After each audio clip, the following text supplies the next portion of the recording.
Experiencing problems with custom content in Sims 4 can be incredibly frustrating. I've personally tackled these exact issues, testing countless approaches to finally discover multiple effective ways to fix custom content broken and CC won't load in SEAS, and I'm eager to share these solutions with you today.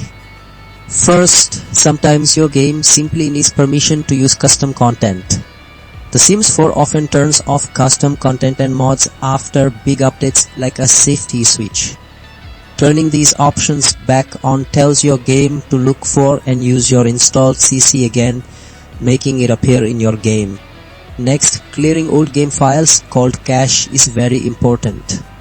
Your game saves temporary files to run faster, but these can get old or broken, especially with new CC. Deleting these old files makes the game create fresh, clean ones, which often fixes problems where CC isn't showing up. Another helpful step is to repair your game using the EA app. This tool checks all your Sims 4 files to make sure none are missing or damaged. If any files are wrong, it puts in fresh, good copies. This helps your game work correctly and load all your custom content without hidden problems. Lastly, if one specific custom content item is causing trouble, the 50-day 50 method helps you find it. One bad piece of CC can stop everything else from loading.